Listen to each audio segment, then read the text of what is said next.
But before we do that, just tuning in and we'll do a little attunement together, coming into your internal landscape. If you can close your eyes or just have a soft gaze. My hands immediately went to my belly and my heart. So if you feel called to do that, of course, feel free. If not, that's fine too. Maybe find a mudra that you like, but just starting to notice what's alive in me today. Where's my awareness drawn in my body? Where can I soften? Where am I feeling or holding tension right now? It's that very tension that prevents us from settling into our purpose. So I just want you to feel into one of those areas in your body now and just give it a soft embrace. Keeping that place in mind, I just want to appeal to grace, to our higher selves, to the ascended beings. We ask for your love and your support, beginning to release this tension, these blockages, those things that are keeping us from fully settling into our lives as they are. We ask for the soothing balm that you can offer us, the water to match our fire in seeking, to help us to remember involution, to help take some of the pressure off, and to know that everything is going just as it's meant to go. We ask that as you release that tension, this tightness, that it be filled with our purpose, driven by our vocation, spoken to the culture by our brand in a way that resonates deeply, in a way that helps our divided world to heal and to know that we are one, and that the only way through is together. Help us to set aside our egos, to set aside our desire nature, and instead to remember that true core longing for God. Give us eyes for compassion to see that everyone is just struggling with that same longing.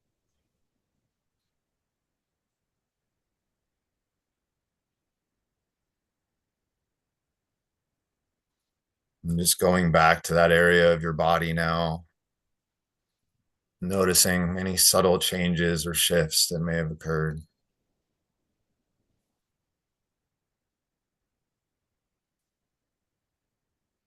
Just offering yourself love, offering everyone here love, your family, your friends, your community, even your enemies.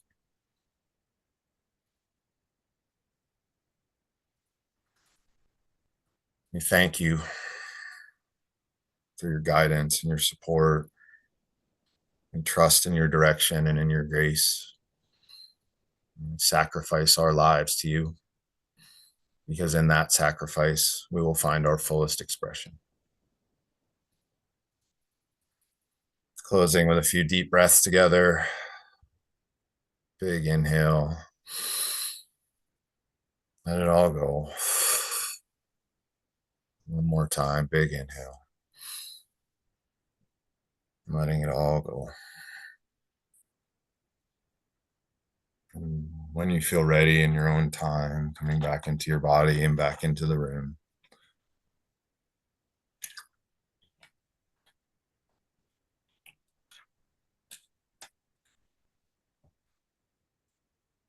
Okay. Thank you all for allowing me to do that. My sister is very Christian, and very Christian in what I wish all Christians were like. She is a living, breathing example of trying to embody what Christ has taught. And in no way, shape, or form does she try and change what I believe. She's just happy that both of us have found something that brings us closer to God. And so I say all of that because I've been praying a lot this week. I've been in a lot of different kind of religious settings. They don't just go to church. They are the church. They're there multiple nights a week, and it's really beautiful to see that. And I really feel like it's a missing piece of this type of community. Like, yes, we get together and yes, we talk, but there's something to be said for worshiping together and for like really being there for one another on a deep level. And I think part of it is a requirement, and this is great, but I think part of it is also a requirement for physical connection and to be with people in the same space. And so I don't know what that looks like for communities like this, because it's not like there's a preacher that can just, go, and everybody has slightly different beliefs. And I don't know. I've been thinking a lot about that lately as we think about purpose, about what the heck is it that will help us all come together. Okay. So before I get started, any questions, comments, anybody want to share anything?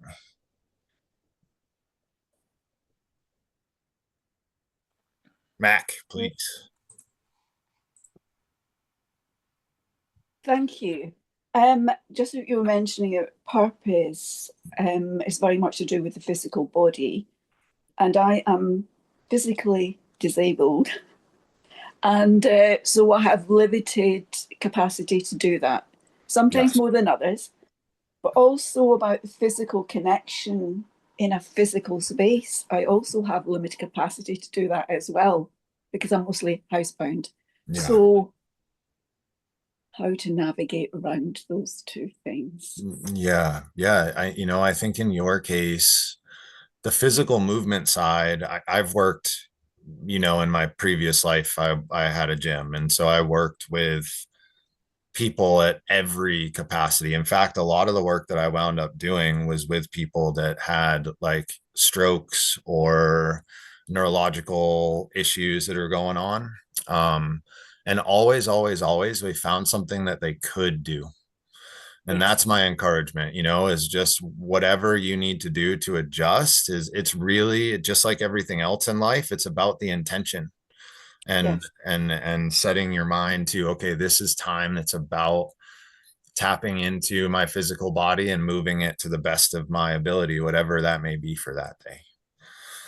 And then on the community side of things, in your case, certainly online is going to be really important for you. And also figuring out a way, like I'm sure within your local community, there are people that can come to you.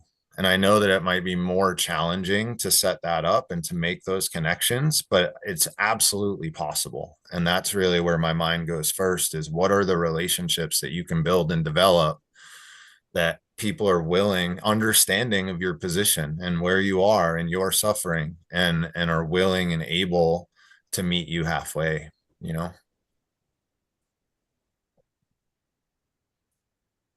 Thank you. You're welcome. Oh, 17 line 2 is my purpose.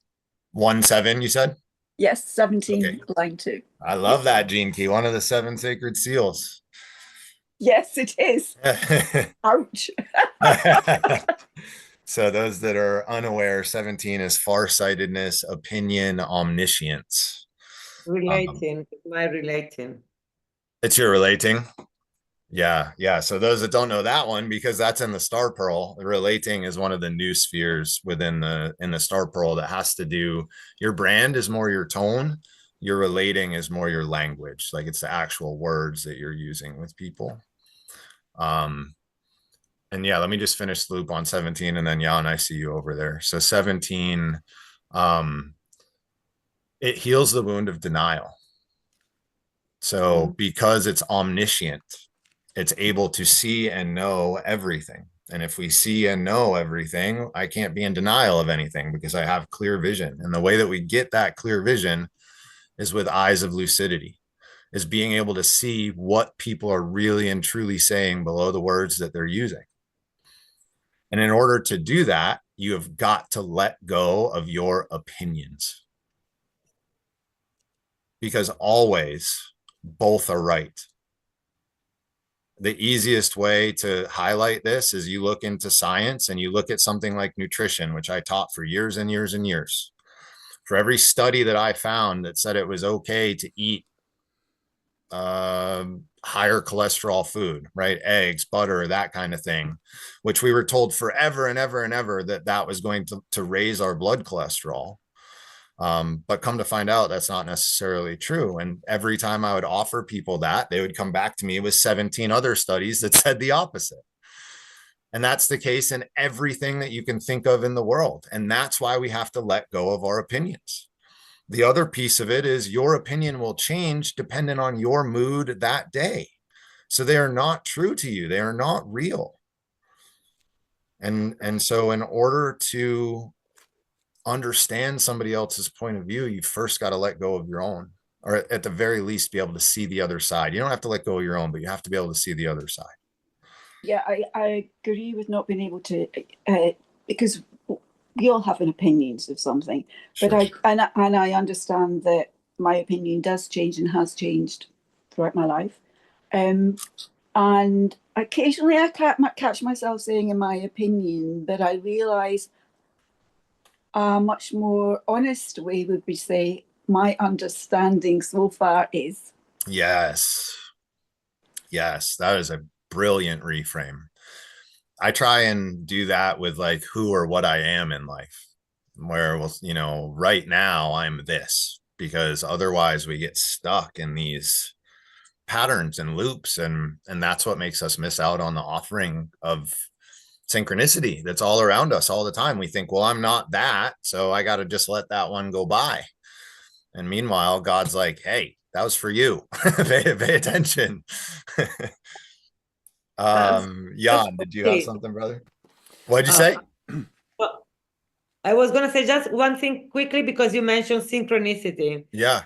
Okay, in 2 days, I've been talking to like 8 to 9 women, someone I knew, others I just met, I crossed, I don't know, whatever. They were all named with M. They were Interesting. Maria and Miron and Madalena and Margherita. I said, what? You know, is that a synchronicity? Yeah. I don't know how to interpret it, but yeah, it was surely like, wow. I said, wow. And also very unusual names, like Magali, Margaret, Matilde, very unusual name, all with M. Everyone I like exchange, like, I don't know. So there's a body of work that I engaged with probably 6 or 7 years ago now. It's a guy named William Whitecloud, who I've mentioned on these calls a couple of times now. He's got a book called The Magician's Way. He's got another book called Natural Success Secrets. And in his teachings, one of the things that he does is redirect people when they say, I don't know what it means, or I don't know what to do, is he'll ask the question, what if you did know? What would it mean? And that's kind of the reframe that I want to offer you, is like what's being asked in that moment is intuition. Like, what do you think? Like, what is the loudest voice in your head that, oh, this is what it might mean? And then just follow that. And I promise you, it won't be wrong. So I can't tell you what it means because it wasn't a sign or a synchronicity for me. And this is where a lot of people run into trouble, is they go to people like me and they say, tell me what I'm looking for, or tell me what this means, or tell me what I'm supposed to see. But it's your lens looking at all the stuff that's happening that bubbles those insights up. And so it's about coming back into trust. And that's why that reframe of what if you did know? Because you do. I promise you do. No, well, I didn't question myself so much because suddenly I had like lots of insights over that weekend. Yeah. Okay. Very big insights. So it's something I felt like I haven't slept for 2 nights because I was too awake, too much Mhm. this. Mhm. So, and so I didn't really question myself what that meant, because at the same time I had these like, so, but Yeah. so I said it, that's okay. It's just, I don't know, whatever. Yeah. Who knows? Something magic, that's it. That's it. There you go. Yeah. What that is, I just magic. And a lot of times that's good enough. Something Yeah. magic. And then your deeper being knows that there's something else there. Right now we're in the 23rd gene key, which is complexity, simplicity, quintessence. And a lot of that gene key this time around, I didn't realize, but in the book, a lot of it has to do with language and how inefficient language is, and how essentially language is what brings us all this complexity, because you can't think without language. And so it really ends up, we confuse the language with what's underneath that language, and it leads to all sorts of problems and complexity in our life. So good on you. Sometimes words, we don't need words. Oftentimes we don't need. Yeah. I have to make peace with this, because I don't like words. I would rather like stay silent because of that reason, misunderstanding. Yeah. Yeah. Yeah. It's tricky. It's tricky. Mac, is this something on this, or I know Jan's been hanging out and waiting. I just want Oh, to make sure. apologies, Jan. It's about language and it being inefficient. There was an artist called Sol Lewitt, and he did a beautiful book, and each book on the left-hand side had a line, and then a description, and then where he placed the line within the book. By the time it reached the back of the book, the whole opposite page contained words describing where this one line was placed. That's cool. I loved it. That's really cool. Yeah, just as like an exploration of language. Yes. I love that. Super cool. Okay, Jan, to you, my brother. Right. So I'm going to take the next hour then to bring all of this together. No, it was so funny where this started and what happened in between, especially when it's about purpose and language and everything. By the way, I love that question that you shared. I've been using it for a long time in my workshops when somebody says, I don't know. And I just love it as the golden question. If you would know, what would it be? I mean, it's just magical. And this is going back to what Francesca, what you just said about the M's, the magic, the mysticism, the mysteries of all of this. I mean, let's continue with those M's here, which are really interesting.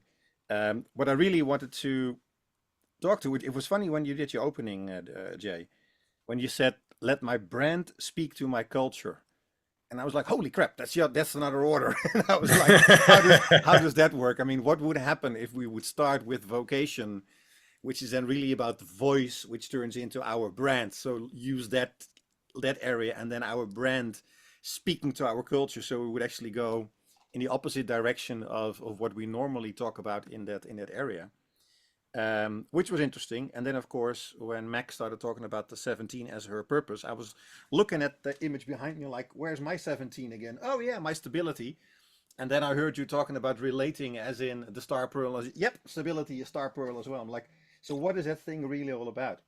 And it was interesting when you mentioned opinion, because when you said opinion, I wrote down immediately, when you talked about healing and denial, the opinion about ourselves. And what I'm learning, especially this week, and it may be the quintessence of the whole thing, I'm doing a lot of work around the writing by Gabor Mate at the moment. And I just love his book, The Myth of Normal, and just the way he describes a lot of experiences. I mean, when he talks about addiction as an example, as in, hey, it has nothing to do with our genes, which is funny when we talk about the gene keys, but more about our experiences in life. And that for me ties into this whole opinion thing, right? Because in a split second, we can form an opinion about something. Not only form it, but that opinion is actually impressed, right? Imposed almost on us in our body, in our system. And what I found fascinating about the gene keys is the whole idea of the design, of course, that we have, and on top of that, the conditioning. And in the Venus sequence, I like the idea of the age brackets 0 to 7, 7 to 14, 14 to 21, and then, of course, the 9 months in the womb. but also afterwards. And I think what I'm missing is this whole, or missing, not missing, I think what's in addition there is the whole conditioning in life after 21, right? What's going on in there and how opinions are formed. And specifically the self, but also opinions about others, and opinions about the world. And it was funny when you started and you were talking about your sister and the way she looks at Christianity and how other people look at it. It was interesting for me to see the whole discussion around the Pope last week and everything that's happening around that. And personally, I'm not religious. I am spiritual. I mean, that's the way I like to see it. So I do believe there's this thing around us, a benevolent being or energy, whatever you want to call it. I don't believe in the way it's depicted on many pictures, in the sense of here's the gentleman with the big beard, and one person calls him this, and the other person calls him that, and this person says you cannot do, and then you see the people who say with that finger you cannot. You see them do whatever they told you just not to do, and I'm like, interesting, isn't it? But that's also, I mean, going back to that conversation, that is also an opinion. Yeah. And I think that's interesting. I mean, all of those are opinions, and where it starts is, and I love that, Mac, what you just said, this whole what I came to understand. I think that is a beautiful reframing it, because it is about how I came to understand it. Do I know if it's right? I don't know. I mean, I have no clue. Yeah. And I think that's true for all of us. I mean, we talk about things like the Gene Keys, we read the books and we contemplate all of this stuff and we form our opinions around that, which is great. And to me, to be honest with you, this is really helping me to play with those words from a contemplation perspective. But it's an opinion. Mm-hmm. Now what? Yeah, no, I'll leave it here because I could continue there, but let's leave it here. Yeah. And it's, one thing, when you recognize the fact that you're just holding opinions about anything, one thing that I think is really, really important is having the courage and reserving the right to change how you think about things and the way that you move through the world. And I think so many people, because they're trying to save face, right? Because they don't want people to think that they lied or something like that. And honestly, the culture perpetuates this, because when people do change their mind, they say, see, he's not what he said he was. And so you get kind of held to task for changing your mind. And that's why it's so hard to do, especially in public. And it's one of the reasons I think that so often we keep marching in a direction that's causing our society and our culture to crumble, is that politicians oftentimes, in this case, are not willing to walk back what they say, because, well, there's going to be a whole group of people that are not willing to support them any longer. And there's just so much tied up in that makes it very difficult. But the point is, we don't have to be those people. And it's really important to examine your thinking. I've done it many times, even in just the Gene Keys, right? You guys have witnessed some of it, of like, I'm going to do profile readings. I'm not going to do profile readings. I talk about the Gene Keys, but I also, like, there's lots of different pieces of the puzzle here. Astrology, I dip in and out of that all the time, like lots of different stuff. Kira, over to you, my dear. Or Kiara, sorry. Hi everyone, thank you, and thank you, Jay, for opening, holding, containing, expanding. Several things arose. Opinion feels like it originates from the mind, because it really doesn't feel like the heart has an opinion. The heart just is, and it's just emanating love and truth. And opinion, the thing about opinion is like this constricted energy of knowing, and it holds us down in like density into a place and time. And like when life calls for us to basically let go and expand, those opinions are like old shells, just whole, like calcified in a way. becoming our identities. And the truth is, life doesn't need opinions. Life just is. Flowers don't really have opinions. They just flowering, blossoming, wilting. And the same for us, really. We don't really need opinions for anyone or any situation, but that takes maturity and time to like really let go of certainty, because opinion has a hierarchy. I'm certain, I'm like holding on. I'm certain of this. And actually, life is so much more fluid, and um, it coalesces and dissolves, and to and we're learning now, actually, oh, actually it is in our nature to change. And so this is what, in the form of gene keys, in the form of astrology, spirituality, religion, it's the falling back into the remembering of, oh, positionality, which is opinions,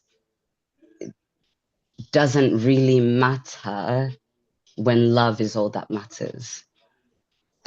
Um, and then your question, your contemplation question, is like my contemplation question around purpose, and how in everyday life we're probably not having these type of conversations, and so we're gathering here week by week, and or wherever we gather, so that we can crack ourselves open and look at the things that otherwise have no space or breath to be inspected, without judgment. And that is actually a wonderful seed, because each one of us will be in our own lives with our own people, even if we don't have people. So this body is disabled and mostly at home, but there will be somebody randomly that will be speaking to either the neighbor or the postman. And it's in those moments, is love honored and exchanged? And um, like, did we stare? It sounds silly. Did we stare into each other's eyes? But it's not now go everywhere staring into everyone's eyes. But was that moment meaningful? And it's not really asking to analyze, but it's moving out of like connecting through agenda and just agenda-less love and connection. And this is where we get to practice that, but it's very much going to feed into our everyday lives, into the people that we speak to, our families, the neighbor or someone we see randomly. So we are impacting people even when we're isolated. And even if we don't see anyone at all, the energy that we hold, the questions that we're holding, that is holding uncertainty. Anytime you contemplate or question anything in your life, you're holding uncertainty. And then that's when opinions don't really have any ground, because you're embodying the stream of life. So I'm really hopeful about purpose. It's just purpose isn't here, it's here, and we're transitioning from that. Yeah. Whatever it is. Thank you. Agree. Yeah, thank you. I appreciate you as always. Yeah, just a couple of things that popped up for me there is like, one really important thing is these exchanges in passing. These I got strawberry in my tooth. Sorry. these these quick exchanges with the postman, for example, or walking down the street, or you go to the grocery store and you walk by somebody. Like, those moments can be so impactful for you and for them. And so often, because of the busyness that we have, we're not able to slow down and engage. And the only way that I know to begin to shift this is to recognize that you can't compartmentalize yourself.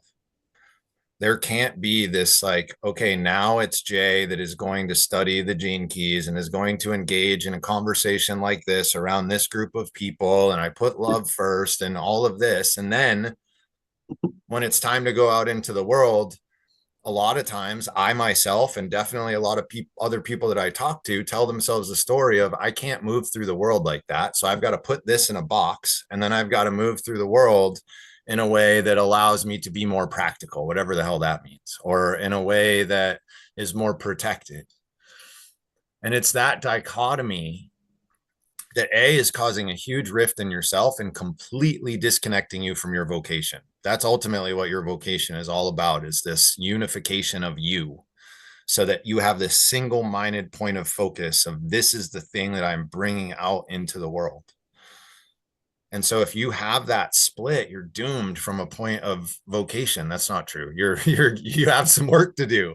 You're never doomed, but you have some work to do in order to reunify, or to unify for the very first time. And then you can bring all of yourself to everywhere that you go, and you'll see the power of these little exchanges. And then the other thing that I had is on opinion. And it's interesting. What it brought up for me is a realization of, and I feel like Richard may have said this somewhere, so it might not be my idea, but it certainly popped into my brain in this moment, is, what are we without our opinions?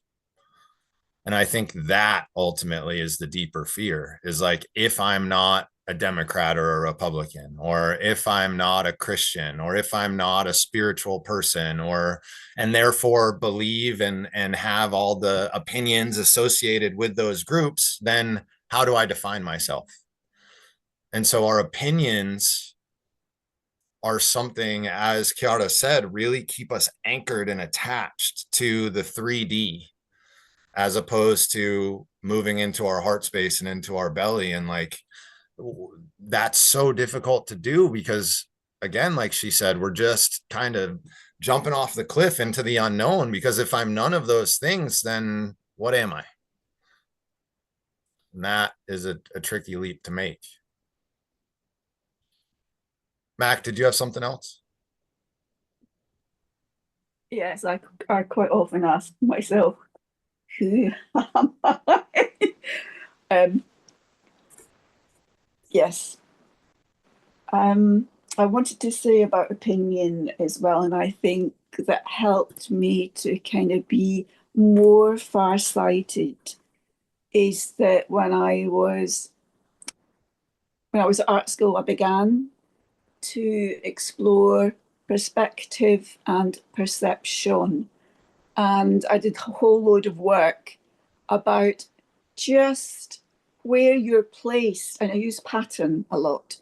When you're placed in the pattern will depend on how your perception, it sort of all sort of ties in. And then if your position changed, you might see the world from this position. And so it kind of played around this. And our perception is not necessarily just from that. It's our beliefs, it's our intuition, etc., and it all kind of piles up. And about the exchanges and passing, I value those so much. And so much so that other people let other people know about exchanges that I have with taxi drivers, or this person who brings my prescription, or things like that, which is beautiful. I mean, it astonished me when I hear these things, but it's just so simple. Just being pleasant to somebody and taking an interest in them, and not just what they're doing for you. Yeah. And you would be amazed at the doors that open when you start doing that. Like, that's another form, probably the primary form. I often talk about sharing yourself with the world, and that being a requirement for you to share and express your genius and to show up in service. It's very 6 line to separate yourself, which you guys know I have a lot of. And I think oftentimes when I talk about sharing yourself, people think about like this big thing, like they've got to build a website or have social media channels or have a business or whatever. But that's not what I mean. What I mean is just what we're talking about, is just like sharing yourself in daily exchanges with the people that are around you, and all that other stuff that I just said. If you feel called to do that, sure, do it. But I promise you, if you don't, but you share yourself in the exchanges that you have, just that come to you within your life, your world will open up, and all the things that you need in order to step into your purpose and to fulfill that dream that you have that's just bubbling inside of you that won't leave you alone, like that thing will start to come out when you develop the courage and the single-mindedness to, like I was talking about before, not compartmentalize and just be you all the time. That's part of sharing yourself. Because anytime you're not you, you're not sharing yourself. You're sharing some mask, some version of you that you want other people to see, and they can't connect to that. They know, people know. You can see right through your words. Even if they sit there and shake their head, even if they just, there's just, it's always going to be lacking connection. Okay. Let me speak into purpose a little bit, just to give us a broad overview, and then we'll do a couple of little things, like I said, with our body, to the best of our ability, of course, to kind of connect to that. And then we'll continue to have a conversation, hopefully, after that. So, purpose. I have a video out that I did relatively recently, like maybe 3 weeks or so ago, about the sphere of purpose specifically. So if you want a deep dive, you can go there. I'm just going to touch high level. And also apologies to all of you that, well, you guys might not even notice, but I haven't put up a video in a long time. so apologies for that. Life has You're been excused. You're literally transitioning. Thank you. Yes. We are in a big transition right now with the moves and the travel and all of that stuff. So bear with me. I promise they're coming. I got lots in there. Just haven't had the time or space to get it done. So the question that everyone asks with their purpose is the exact wrong question. And that question is, what is my purpose? And there's a little bunny running outside my window right now. Look at that. Sorry, squirrel.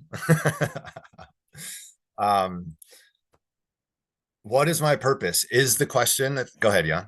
No, I was just going to make a joke. I was going to say, and more strawberry in your teeth, but I was like, Look, like I said, I'm me everywhere I go, and you guys get the benefit of seeing what that looks like. It's like my sister was talking about, like, going to a cabin up in Canada with people, and like how when you go somewhere with people, they like see the morning version of you, which is like a very different version a lot of times than the other version of you. And I'm like, well, I guess I try and be the morning version of me no matter where I go. Makes it less painful. Okay, so what is my purpose? Wrong question.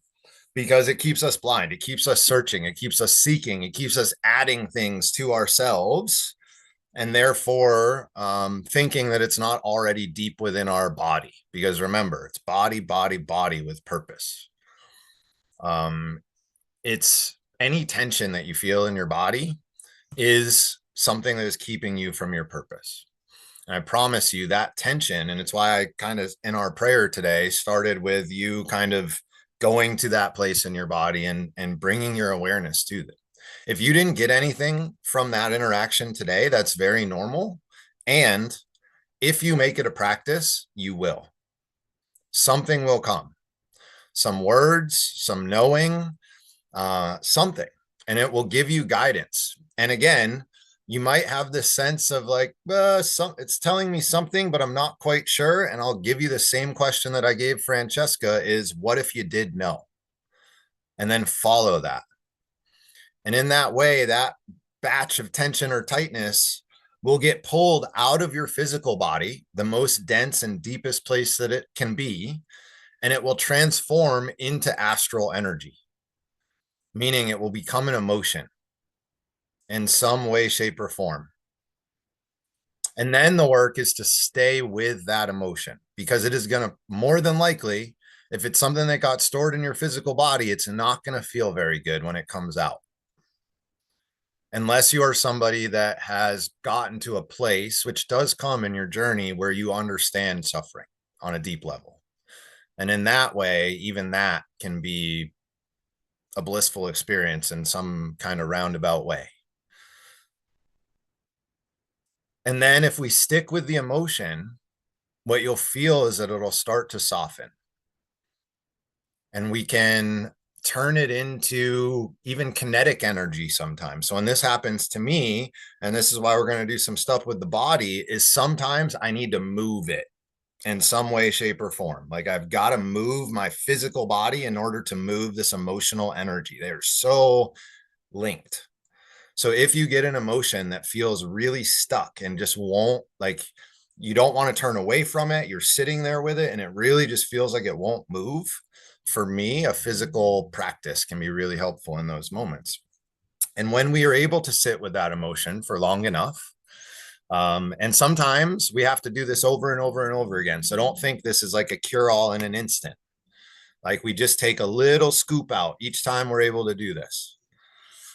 And at a certain point, that emotional energy, that emotional breakthrough will turn into a mental insight.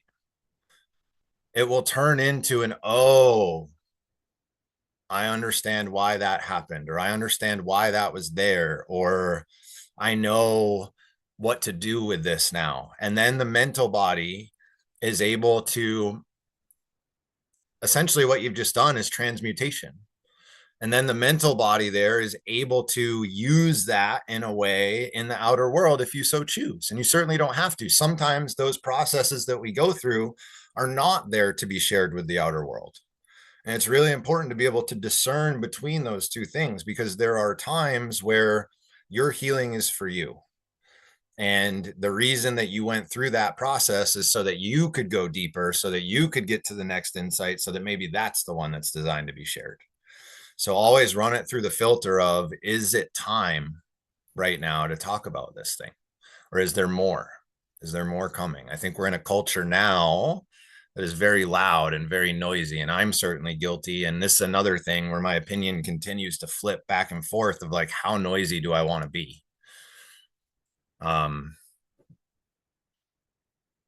So just keeping that in mind. So purpose, to take it to, maybe I'll use, oh my gosh, what's his name? Toltec, the Toltec fella. Does anybody know his name that wrote Four Agreements? Don Miguel Ruiz. So to take it back to the Four Agreements, he talks about in the opening, before he starts the agreements, he talks about the domestication of humans.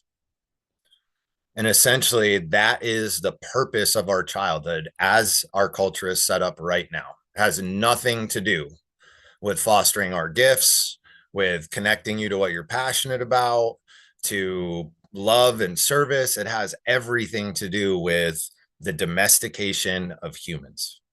How can we mold and shape this person so they fit better as a cog in the wheel of society? That is what our school system is designed for, and with very few exceptions. And your purpose is about undoing the domestication of humans. It's about tapping back into the pirate, the poet, the outlaw that you have living inside of you, and seeing that the rules that society is living by are not necessarily the rules that the universe lives by.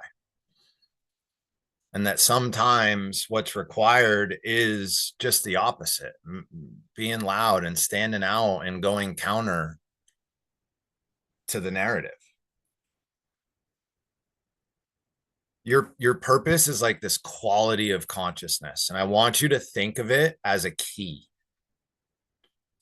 So it's this tone that you bring, it's the words that you use, it's your aura, and it is a key. And what happens if we are able to discern properly with when we speak and when we don't speak? In other words, when am I sharing? When am I quiet? When to be loud? When not? Who do I engage with? When do I say the right things? All of those things, we need to be in flow in order for those things to happen. But when you get into that place, what begins to happen is the workings of your dharma and your karma begin to show up big time in your life. What I mean by that is your karma is there as this, right? It's intimately tied to the sphere of attraction and your attractor field. It is there to pull the right people into your life at the right time.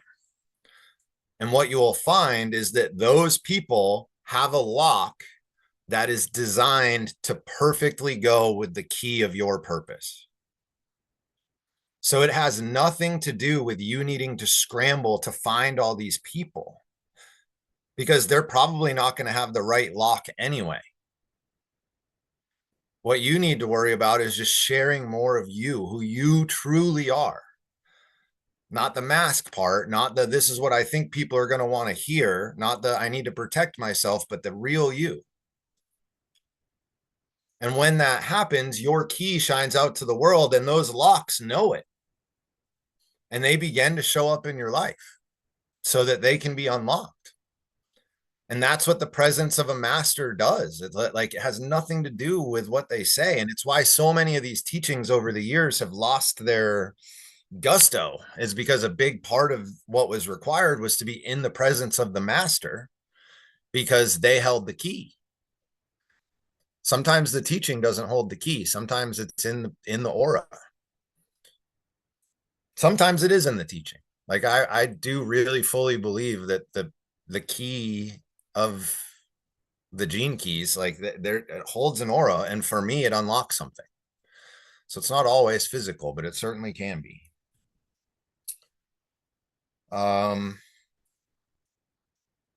Okay, so when you start to tune into your purpose, what you will feel is a sense of optimism. That's one way you know that you're getting close. You just know that things are going to work out okay. You know that you're supported and that you're at home on this planet. You're not trying to run away. You're not trying to ascend to another plane. You're not like, it's about embodying completely what you are.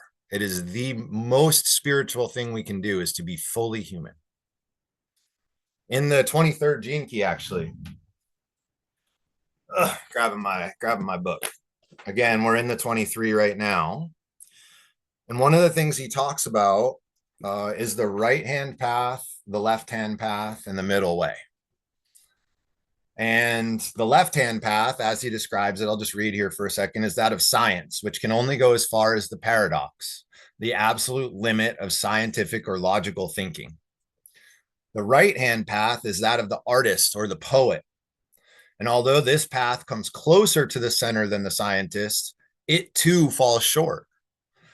Because the poet moves beyond the mind and strives to approach the mystery through his or her heart. But the heart and soul, even those, are bound by the limits of their own longing.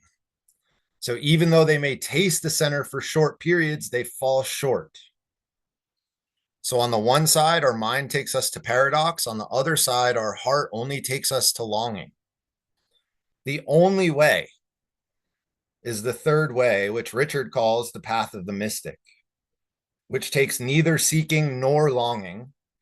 The mystic enters into the mystery itself, not seeking resolution or acting out of a thirst of truth.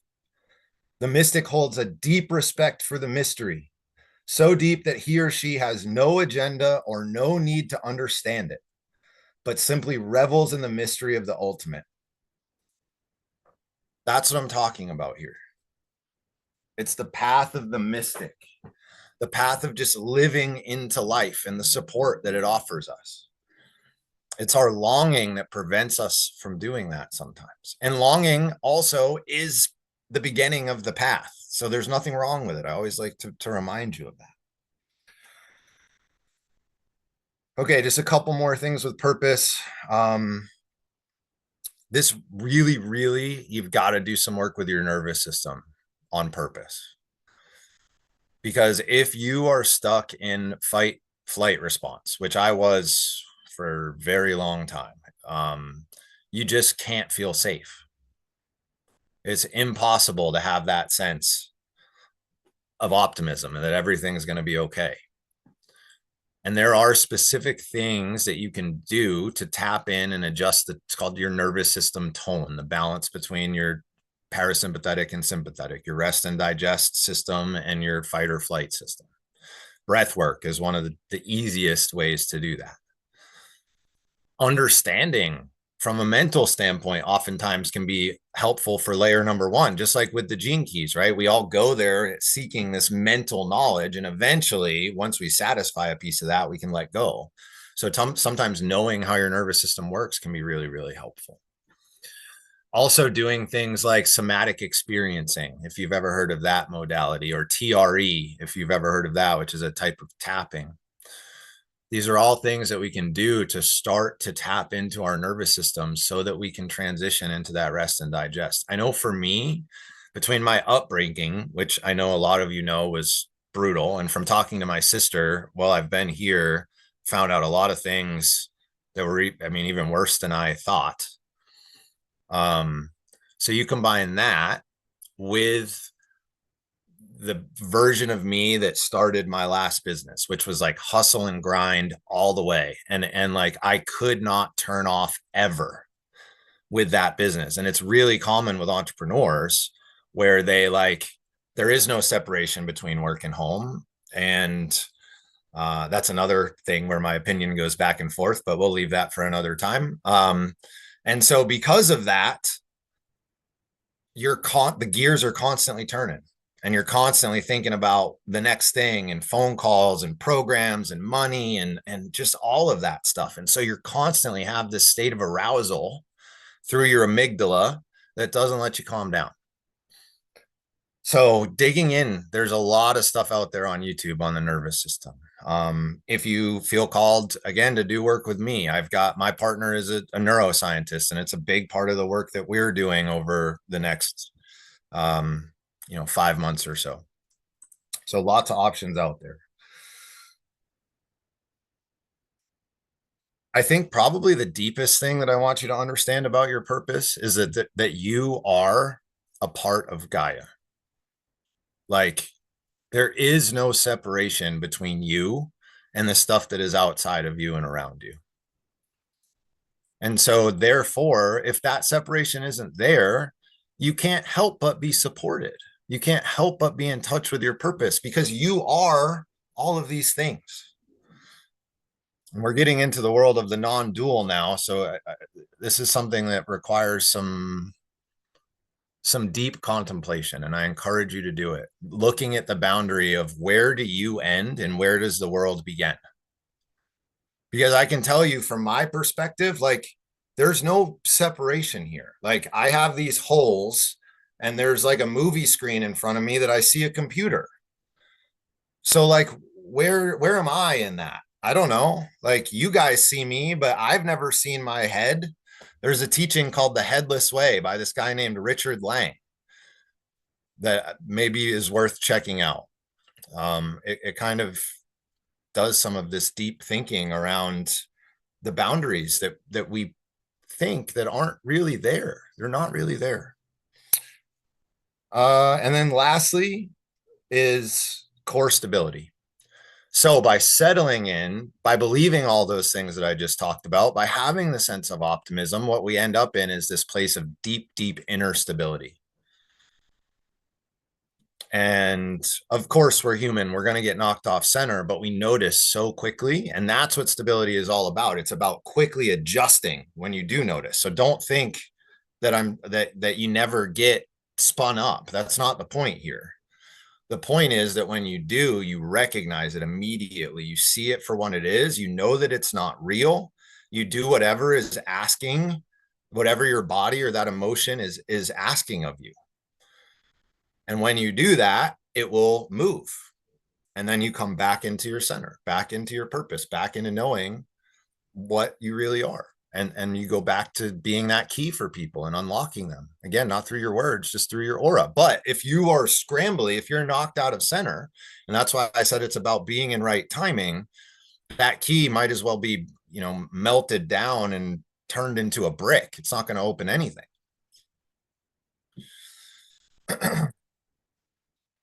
Questions? about the sphere of purpose. That's all I have as far as the kind of teaching about it, the words about it.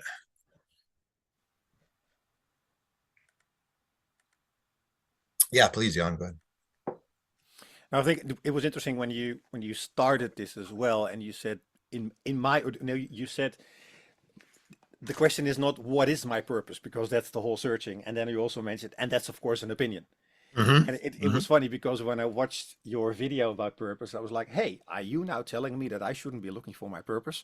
And it was just interesting, again, going back to where we started all of this, the choice of words, the language, Yeah. right? Because I think there is a lot of searching going on. And until you find it or stumble upon it or understand it, I mean, whatever you want to call it. But I think that's a big part of it. It was funny when I saw my purpose, the 62.1, and I read the words intellect, precision, and impeccability for the first time. I was like, okay, intellect as a shadow. That's interesting. How would that be a shadow? And you just start reading into that, and you're like, yeah, well, it is about, again, going back to opinions and really the blocked part, and only working from an intellect perspective, which is interesting to play with. And then you get to precision. What is that? Well, it has to do with words, the right words, but where do they come from? From the mind or from the heart? And all of a sudden you start to grasp that. And then you figure out that this whole thing about impeccability is not about being flawless or not making mistakes or whatever. It's just like literally, as you just said, in the right moment, coming up with the right words, right? And it flows. There is no thinking behind it. It is really about presence. And what was funny for me, and it's so interesting when things go full circle, basically, when you, after a long time, all of a sudden realize what you've been working with for a long time. When I started my business in 1999, I basically said at De Zwarte, my last name, consultancy, coaching, and creations. And the thing was, isness for effective business. And I just love that word isness, right? Being, the whole thing about being on purpose, isness. I don't think it is even a word. And then the coaching part was about personal performance and peace of mind. And I was like, holy crap, I wrote that in 1999 for myself. Why the heck did I not understand? It was about calming down my own mind, right? As in, hey, can it be quiet up here so I can literally sink into the body? And then this whole thing, creations, visualizations for inspiration and motivation. I thought it was about photography, only to find out that it was literally about these types of things, right? This, of course, is a given. This is not my design, not my creation. But then when I think about the human journey, the other backgrounds I'm using and stuff like that, it's literally the visual that makes a difference, because we don't need the words anymore. Mm-hmm. All right. It's the framework where the precision comes out of the framework, and everybody suddenly understands what traumatic experiences are, or what the human journey is, or what an inner journey is, without actually using those words. Mm-hmm. And that isness was so funny for me when I was like, yeah, that's about being. That's what you said, the quality. But how many people, if they don't, as an example, see their profile, become aware of their purpose, because they are searching. And then the search is, the moment you see the profile and you see the words, the search is over. Now it's about, hey, what does it actually mean and how do I drive this? Yeah. So that was an interesting opinion about not asking that question. Yeah, I can't remember where, but what that just spun up in me, I don't know why, because it's not directly related, is in one of the gene keys, Richard talks about the difference between somebody who's more masculine and feminine, or maybe it was right brain and left brain, looking at a sunrise, and how the left brain person looks at a sunrise, and what's going on internally to them is, look at that orange, it's so beautiful, and look at that ray over there, and how cool is that cloud, and that color is whatever color they're seeing. It's like all words that are in their brain, whereas a right brain individual, or the more feminine aspect, is just sees the whole, right? Sees all of that, and the words aren't there, and it's just like this experience. And it is possible to mostly move through the world that way. And I think that's a large part of where our society has gone wrong, is that our default mode is left brain, and then we occasionally drop into right brain in these really big impactful moments. But in reality, we should be living in right brain. And every once in a while, when I need to do something, I can drop into that left brain side, get it done from my intellect and then drop back. And this is 62 is a great example of how the shadow is not bad, right? Like we need intellect. We need to use that part of our brain. It's just that we've put it in the wrong place. That's all. Yeah, but and again, it's interesting just to hear you say this. I think going back to where we started today with the whole discussion about opinions, left brain, right brain, right? Feminine, masculine. Why can't it just be human? Yeah. I mean, I had that discussion a while ago in a group last week, last week or the week before, and this whole male female thing, the masculine, the feminine energy, isn't it all just human energy? Yeah. Isn't it all part of the same thing? It makes it so much easier. Why do we have to put those labels on it? Why does there need to be an opinion that basically says, well, when it's more like analytical, it's more like the masculine type of energy. And when it's more like the experiential, it's more like the feminine type of energy. It's all energy. Yeah. Interesting. Yeah. And that's one of the things that I talked about somewhere recently is that 1 + 1 is not 2, it's 3. And so when you understand masculine and feminine, as soon as those two are there, they are transcended to this third, which in this case is human. Yeah. And that's really what we experience. But our analytical minds likes to chop it up so that we can talk about it and have a better, and I just said it right there, so we can talk about it, right? It's like, it's the limitation of language is why we do this. It really on a deep level, I think. It's also interesting to think about how language really drastically informs society and culture. Like if you look at, I believe the Japanese language doesn't have the pronoun I.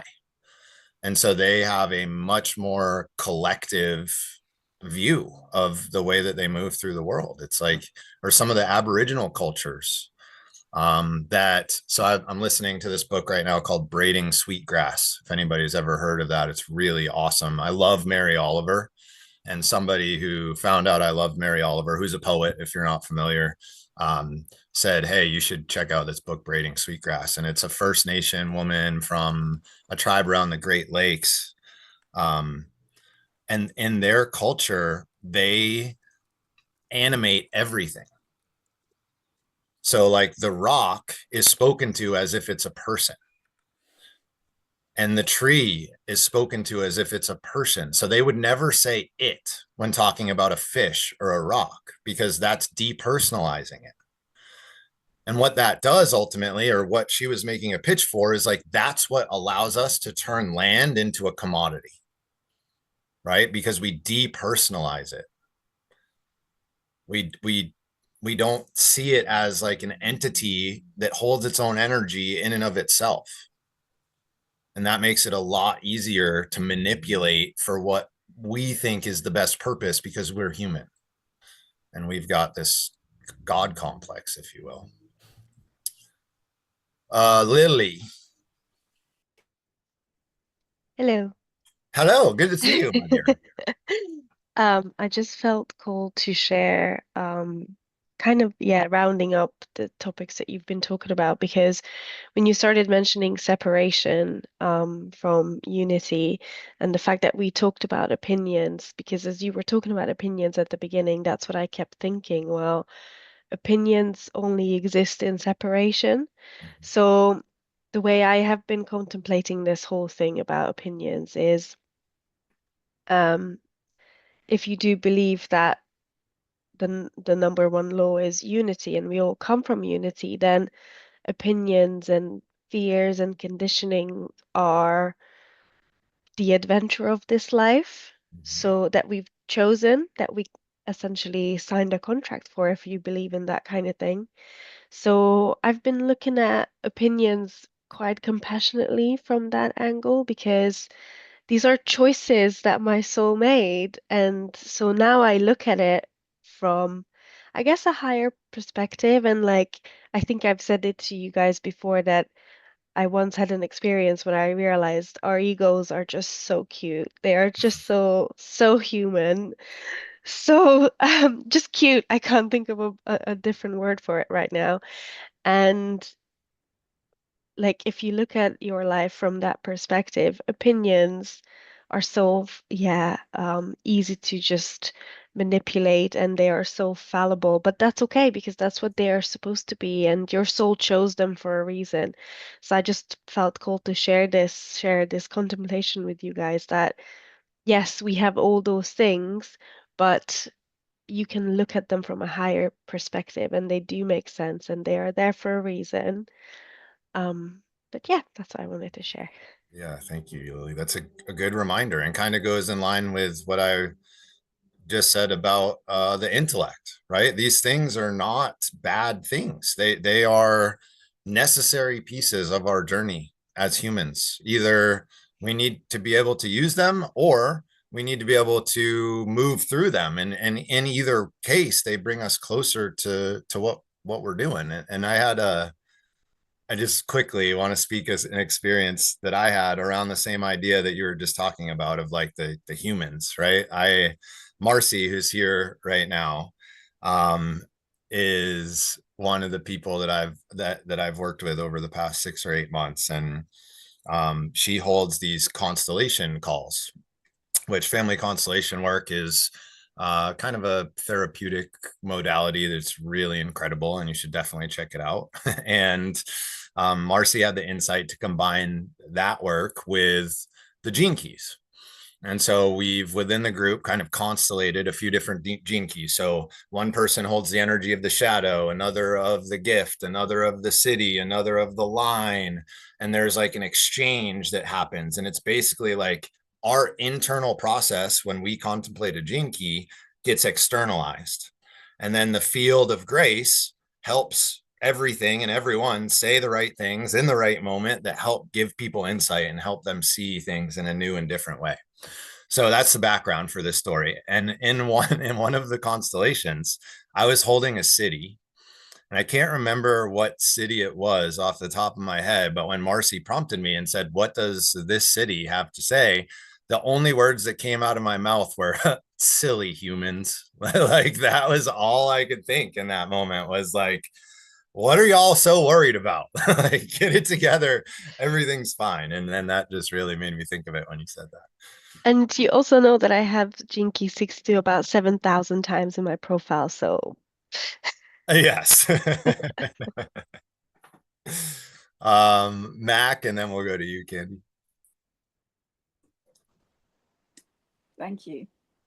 Interesting that I've been talking a lot today about, and what I'm mentioning is when you mention it, is the filter to discern when it's time to talk about something, Mm-hmm.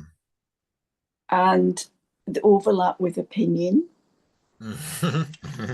and the overlap with opinion, and the overlap with, for me personally, it's trusting my intuition when I feel motivated to speak, and trusting that. So that's a big question. The thing is, just bring up questions. In a psychic and mediumship group I was in, and we were talking about when we're doing psychic work and mediumship work, if we think we're into our brain and thinking, if we feel we're actually feeling a connection with a psychic. And I remember caught myself saying, I feel and think at the same time. And I do most of the time. Yeah. Yeah, I can get into modes like that too. When I feel like when I'm really deep in flow, I think that happens for me too. So yeah, I completely agree. I don't know. There is a certain point where we don't have to flip back and forth, which is nice. And then when it comes to the discernment side of things, I think one really clear filter for me is whenever I feel an urge that I have to try and convince somebody of something, or get them to see something that they don't see, 99% of the time, that's just me. That's my ego. That's me wanting to move something in the world. Like almost always the speaking is in it's never prescriptive, or very rarely is it prescriptive to tell people what they should do. So that's like a really clear filter for me, is like, if that's part of it, probably not it. There's other pieces too. And I've got an ego versus discernment video out there that might be helpful, but that's a big one for me. Thank you about that, and I'll have a look at that. But it needs to be looked at further, I think, for me.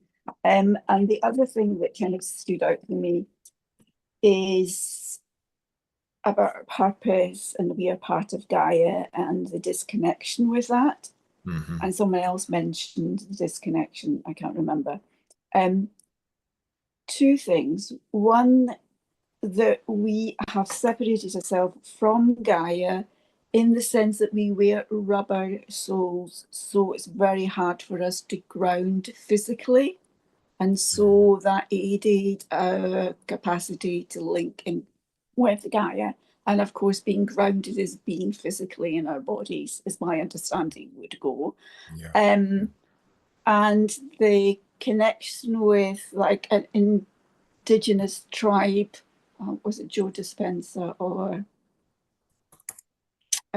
Greg Brandon, can't remember which one, was saying about indigenous tribe that in the microbes in their body, the good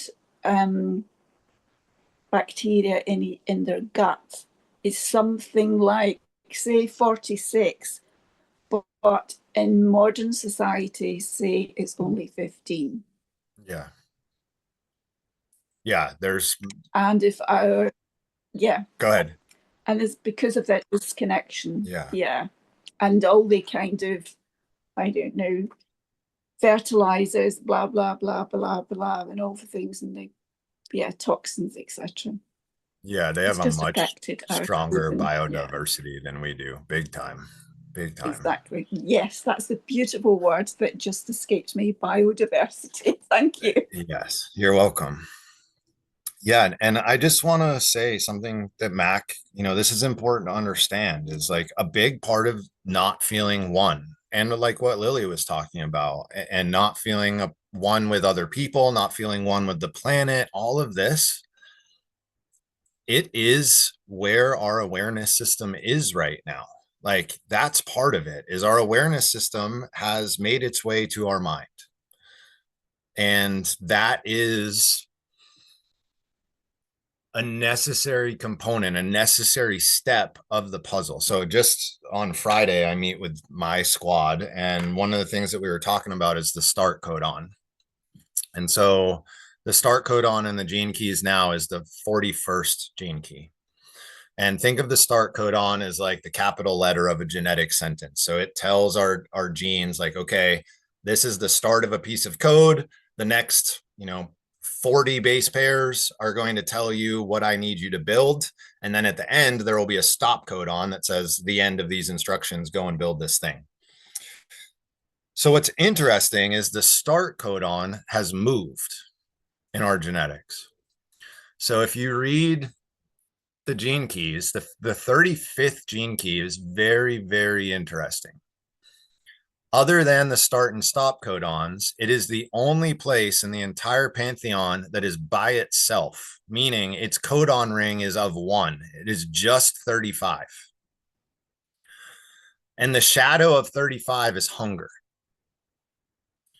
The gift is boundless, or excuse me, the gift is adventure, and the city is boundlessness. So 35 is the old start codon. If you think about the animal kingdom, what is the thing that drives them more than anything else? Hunger, right? It is this literal physical hunger. And at some point, my intuition, if I had to wager, is about 200,000 years ago. My guess is that is when the start codon moved. And the reason that I say that is through that period of history, there was a massive development in the human brain. It like doubled in size out of nowhere. And nobody knows why. There's a lot of theories out there. For example, one of them is a fun one is called the stoned ape theory, which is basically that these monkeys were walking around and saw mushrooms and ate them And then because of the experience that they had, they opened to God basically. And then like it totally changed who and what they were. But something happened. I'm not exactly sure what, but my guess is that that is at that point is when the start codon moved. And in that moment, what it changed to is 41. And 41, the shadow is fantasy.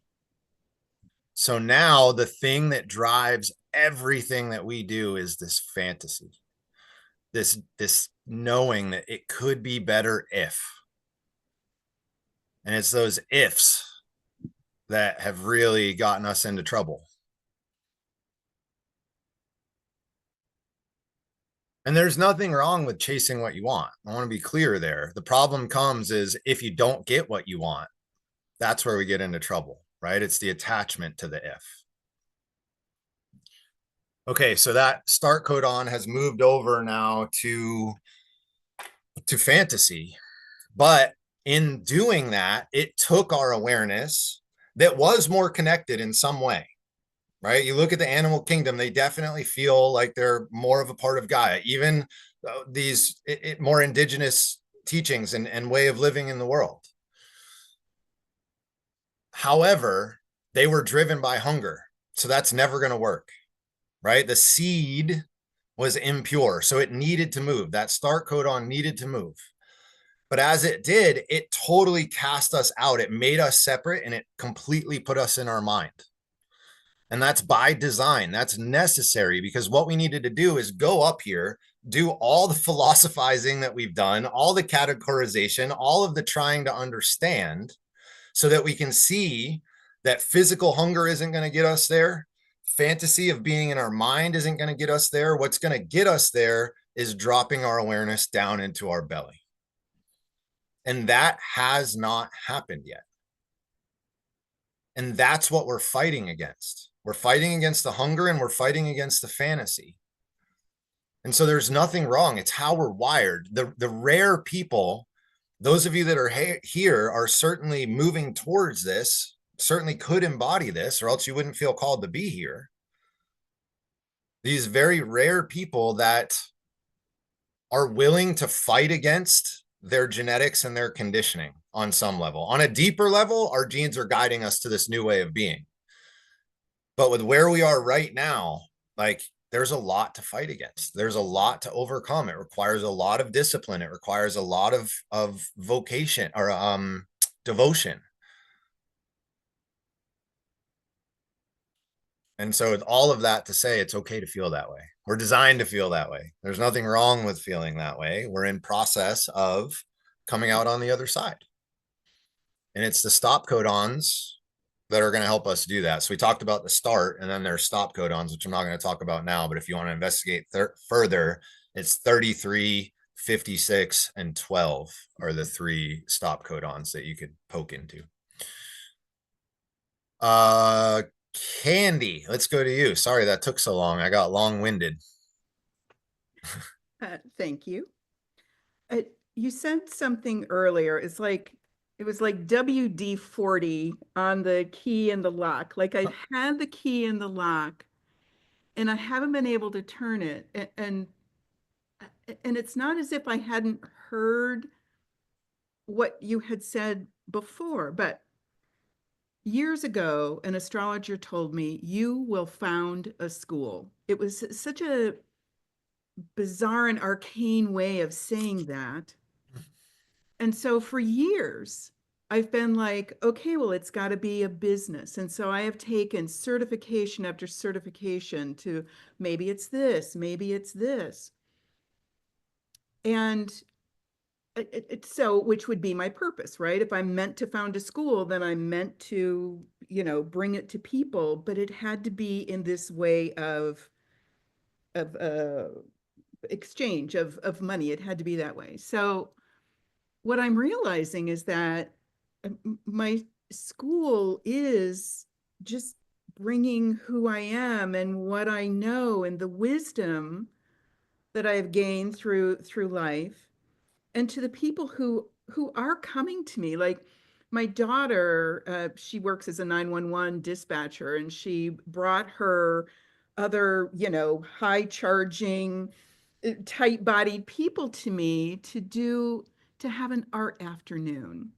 And it was so beautiful to see them unfold it with nothing more than just meeting them where they were, offering them like this soft place, like it's safe here, and you are held.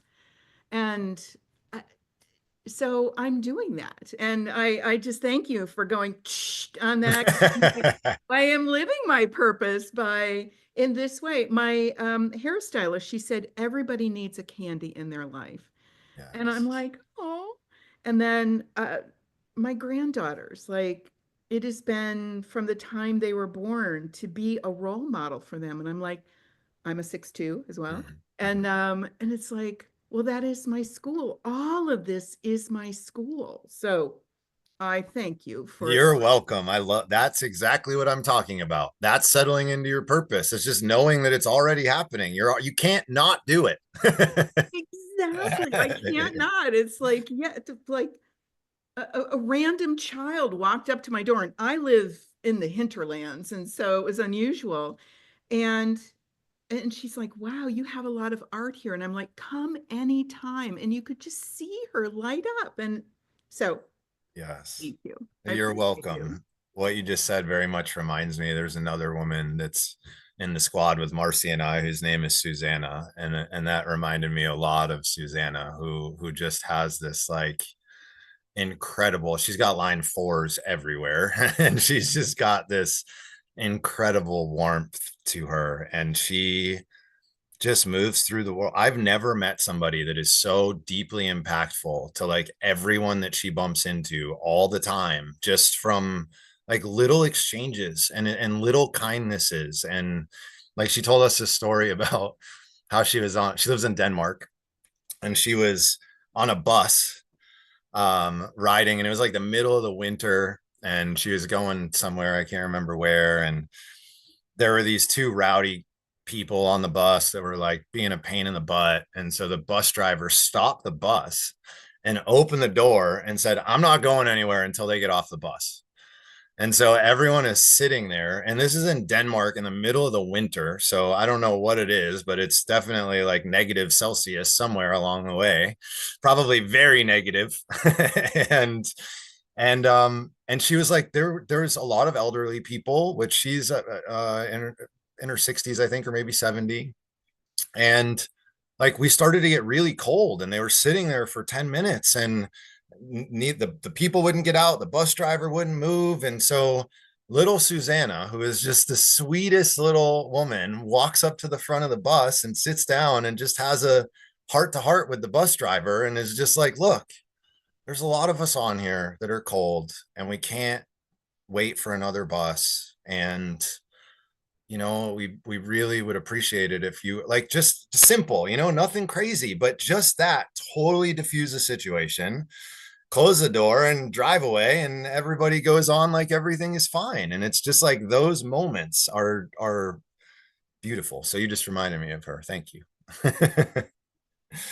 Synarchy, I hope I said that right, or at least got it close. Hi, yes, that was perfect. Okay, good.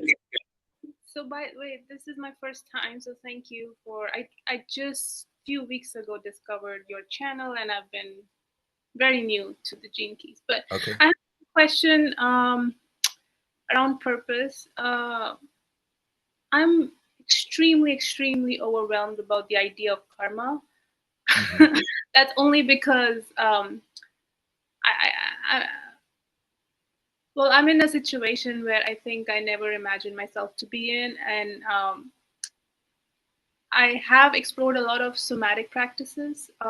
So what you said today resonated quite as much as what I'm already doing.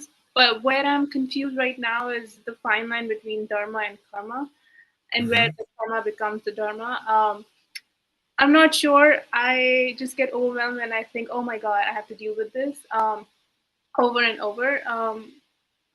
And the moment I'm able to find a meaning, it becomes a lot easier. But it also is very energetically, like, consumes a lot of energy to stay in that high and, like high spirited state. So I'm just also, I'm not sure how the gene key works from activation to navigating to the core. Is it like a constant, like continuous process? Because I feel like I'm traveling this path. Maybe I've crossed this and now I'm gonna, and you know, unlock my core wound and then I'll be great. And I'm so confused. Like, am I on a linear path? Is it a constant, like a back and forth process? So if you can just throw some light as to, like, I don't know, the karma and the Yeah. dharma, so that I can find a way to keep moving. Yes, absolutely. So first, just know that you can't do it wrong. I think that's probably the most important thing that I want you to hear, is that you going from sphere to sphere out of order, like following a gene key that feels important to you. All of those things are totally fine, and it's not going to mess anything up. You're not going to like knock yourself out of a rhythm or anything like that.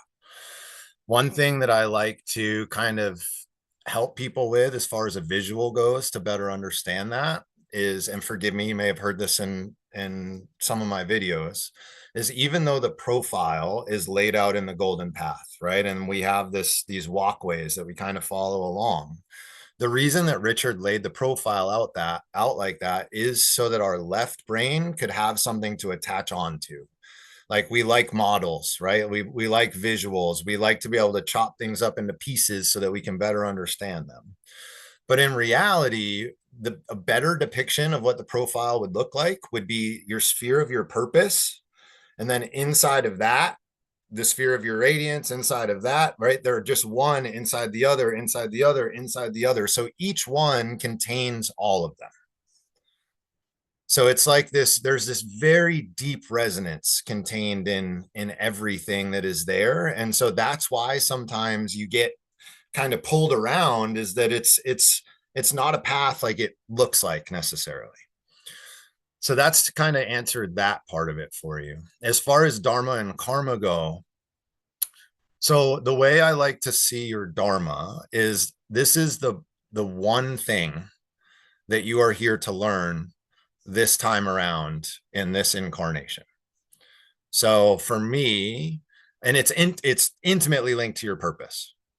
So for me, it has something to do with understanding universal balance. I have the 60th gene key there in the sphere of my purpose. So it's limitation, realism, justice, and it's all about understanding the balance of things. So something to do, and obviously I could use my intuition, and I can take my best guess, and I've got a fairly decent guess of what I'm here to figure out and embody. Figure out's not right, but embody.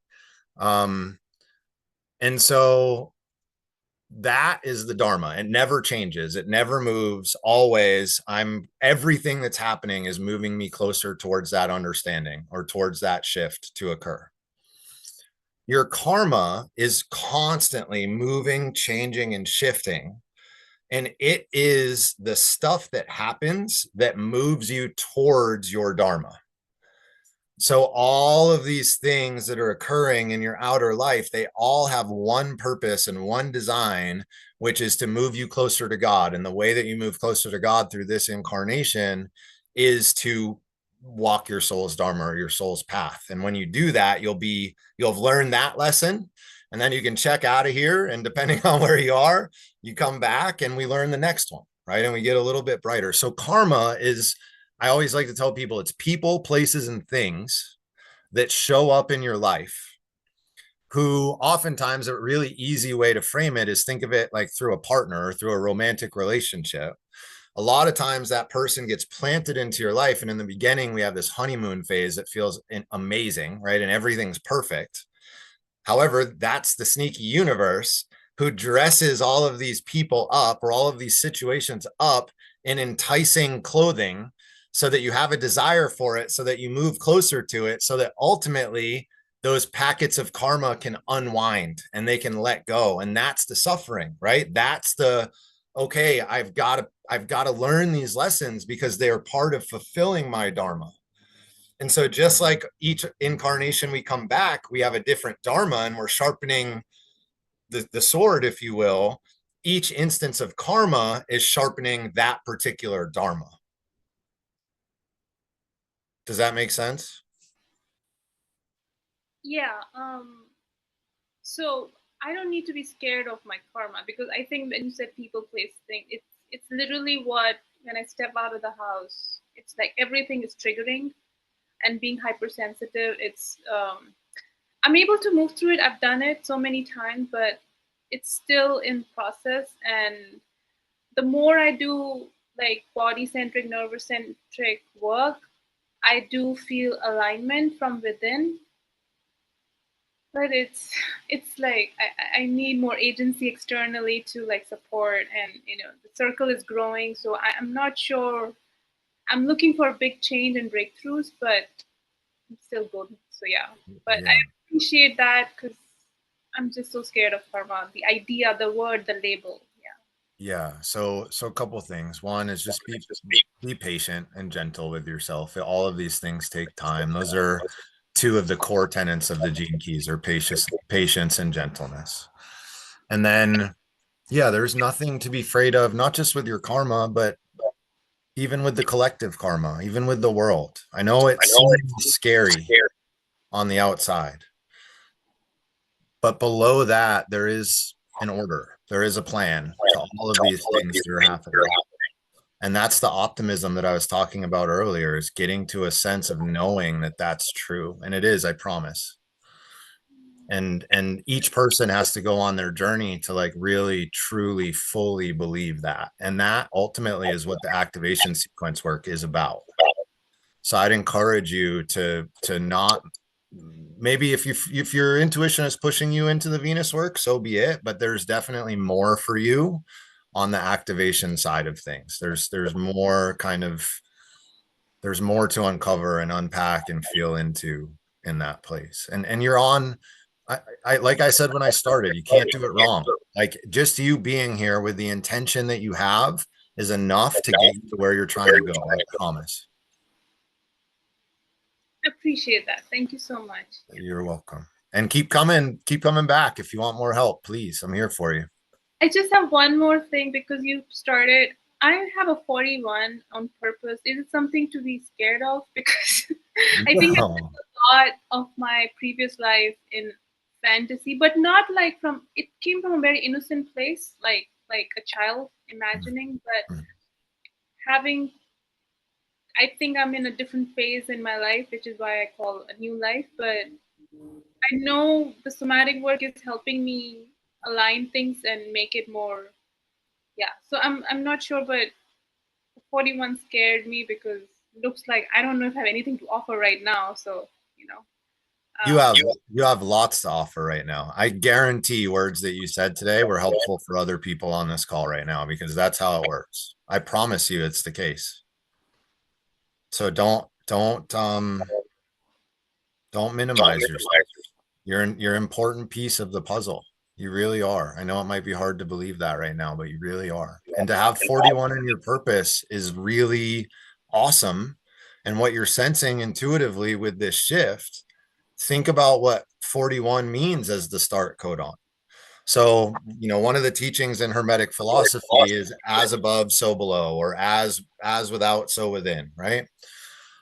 So if the 41st gene key within our genetics is the capital letter at the beginning of a genetic sentence, and it tells our body what to build. But if we extrapolate that out into our outer lives, the 41st is that pulse, that emanation from the divine that totally starts a new way, a new thing, a new type of being in the world. And so that being your purpose, think about how that ties to your dharma and exactly what you're going through right now, right? Exactly what you're saying is what that 41st gene key says, is like, there's this pulse of new energy, this new way of being and seeing in the world. It's going to allow you to shift and change. It's not going to be easy. In fact, it's going to be more than likely incredibly difficult, probably the most difficult thing you do in your life. And what's on the other side of that is the most beautiful thing that you could do with your life. thank you. I appreciate this space, by the way. So You're welcome. Thank you for taking it up. I'm sure it was scary, and I appreciate you doing it. Mac. Thank you. I'm sorry I've forgotten your name, the last speaker. It was just that you were saying about Dharma and Karma. My understanding is that everything is perfect the way it is. The whole spectrum of what's going on in the whole world is perfect as it is. And yet each of the people, the places and the things that we experience in life give us an opportunity to learn, to evolve.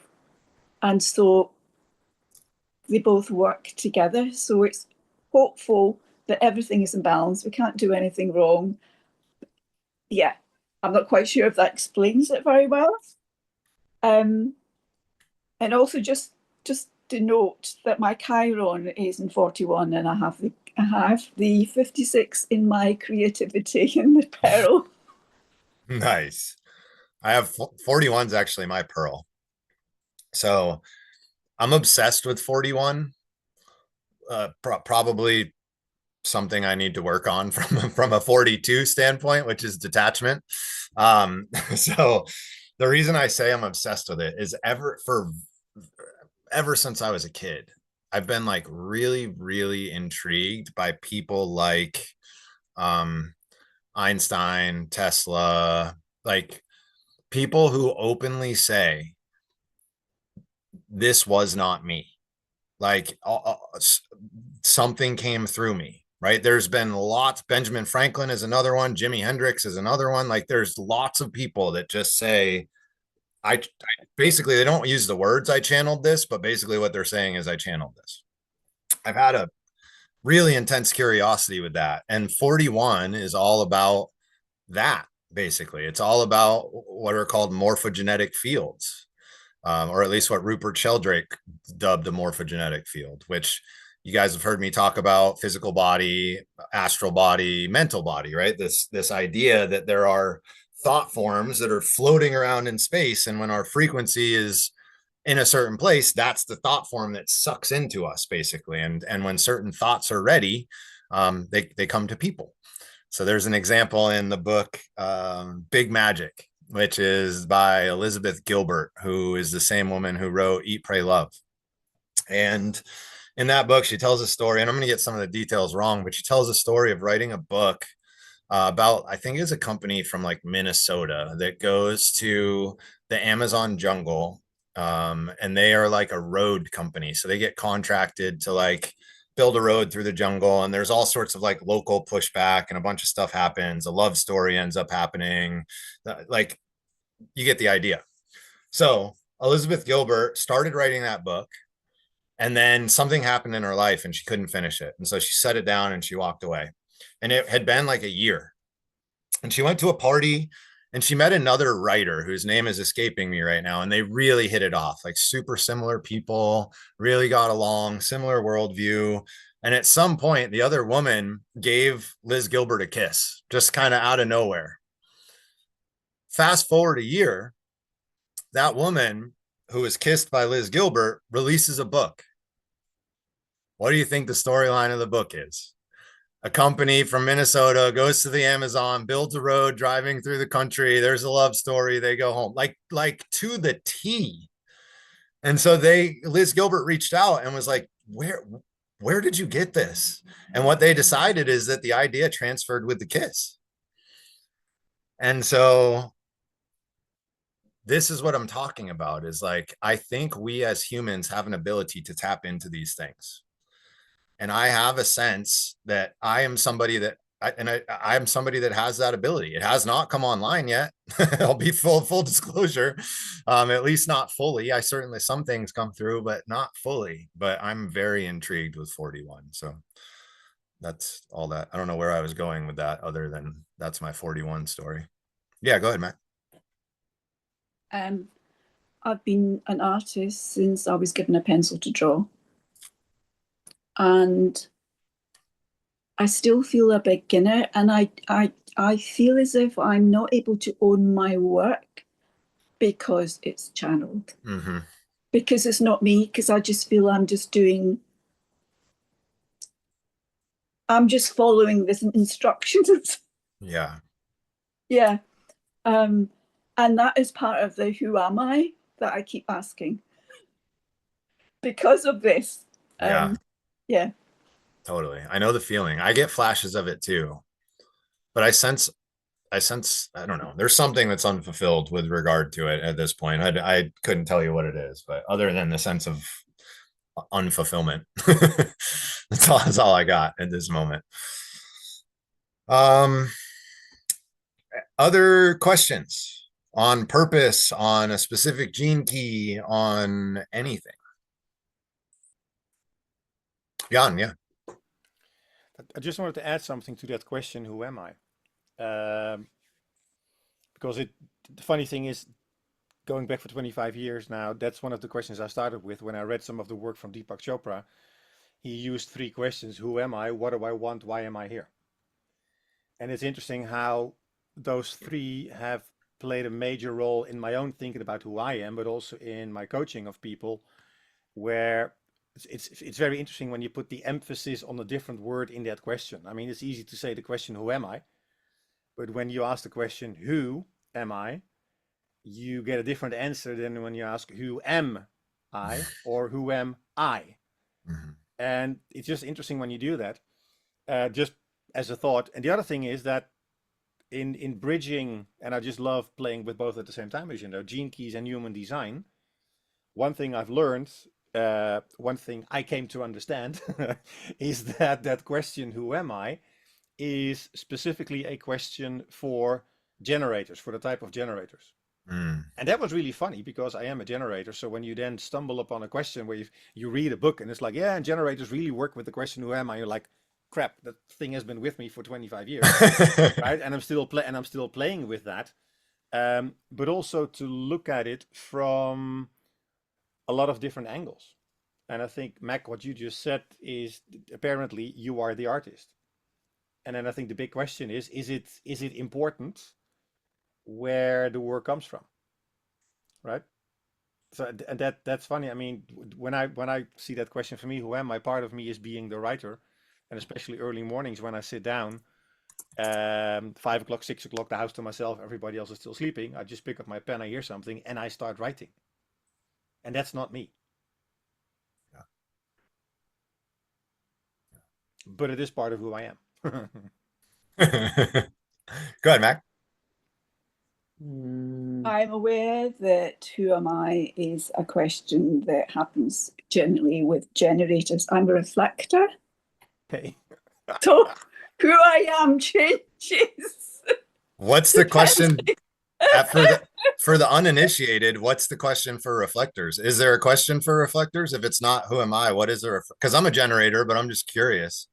It's I am me here now, but could be different in a different place. Okay. Depending on the transits, etc., etc. A different aspect of myself will come forward. Got it. And also about connecting to our monad, the words are I am. Yes. Yes. So it's in a reflection of which I love. Do lots of things with reflections. But yeah, So I'm that appeals to my sense of humor. I'm not a big mantra meditator, but I use them occasionally. And when I do, that's my mantra is ahum, which is I am in Sanskrit. Ahum, ahum, ahum. And that really takes me deep down in there. And then the other thing I'll say to Jan, and then William will go over to you, is in the Star Pearl, which again, not authorized to talk about, might get in trouble, but I'm going to say it anyway. You should go and do it. It's cool. In the Star Pearl, they have these like pre-written sentences basically, where it'll say like, if I enact, and then there it'll say the gift of my vocation, then I will release the whatever of my brand, right? They're like very kind of particular sentences. And what I have found is playing with the order of those sentences makes a world of difference, or shining the line into where the gift would be. Like I just started writing down sentence after sentence after sentence, basically the same words, but in like different order and in different ways. And I'm telling you, it really cracked open a lot. So for a contemplation tool, that can be really helpful for you guys, is to write it down in a different order with different words, a different way. And then all of a sudden you just a very simple flip-flop of 2 or 3 words. And you're like, oh, holy crap. That makes all the sense in the world now, which I think is really interesting.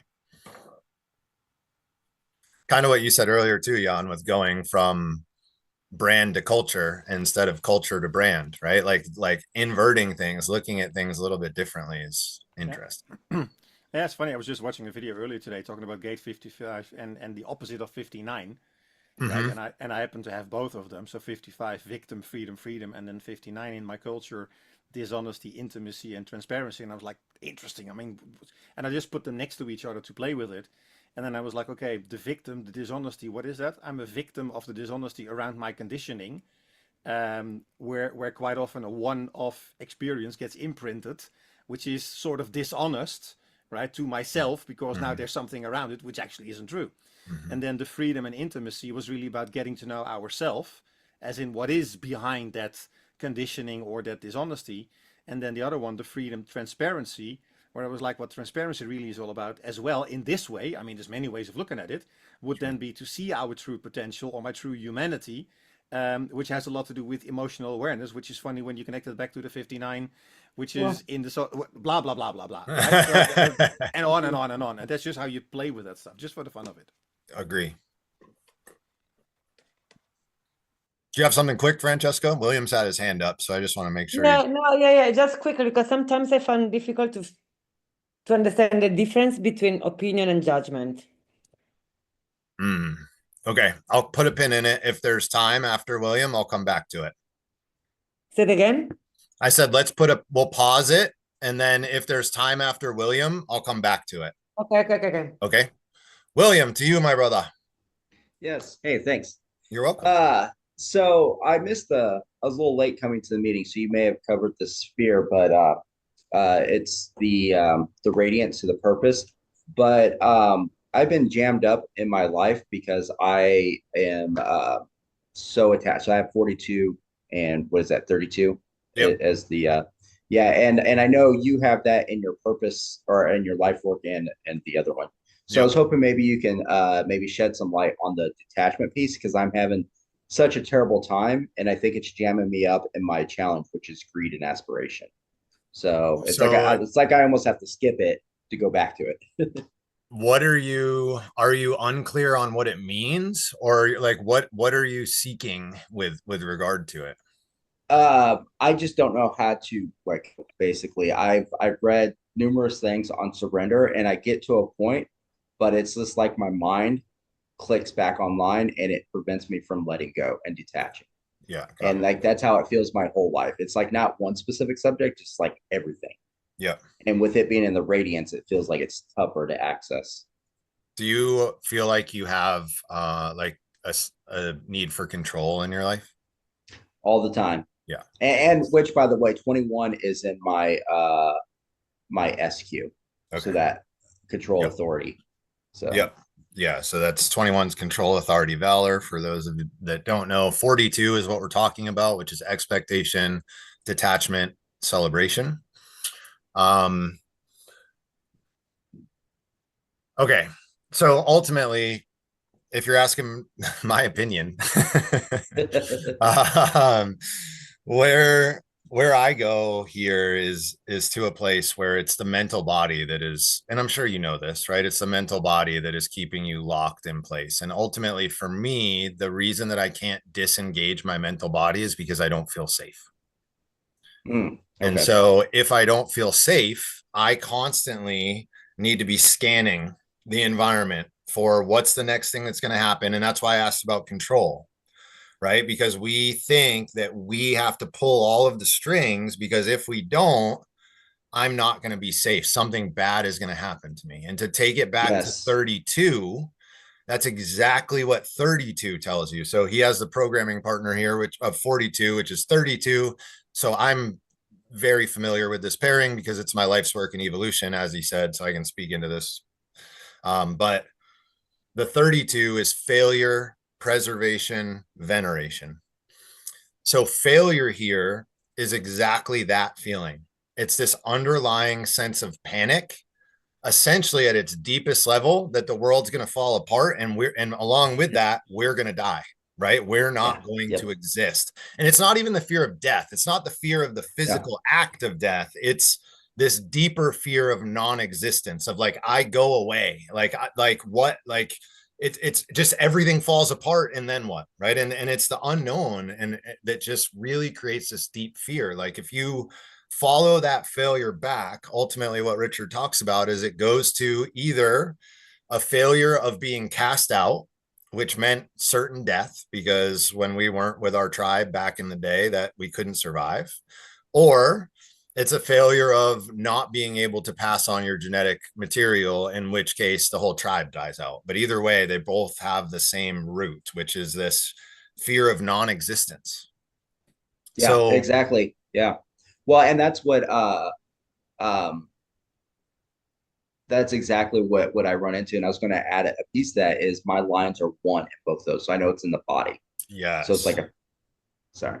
totally. So. And not only is it in the body, but it's very, very that makes even more sense, because the first line is all about a sense of security and having a sense of safety, like having a rootedness and a foundation. That's what 1 is all about.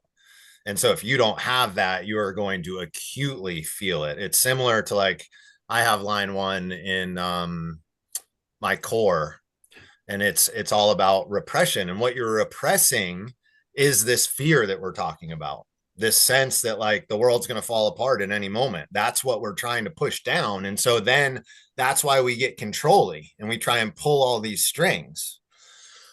So the detachment comes when you get to a place really, truly, and fully, not just mentally, and this is your deep work, of knowing that you are supported by something higher, that you're not the one that's pulling the strings to begin with, even though it feels like you are. Yeah. And if you can let go of, like, if you can let that fully settle into yourself and into your being, that's when the detachment starts to show up. Until then, you're thinking that you're the one that is making everything happen in your life. And how, don't take this the wrong way, but how hubristic of you.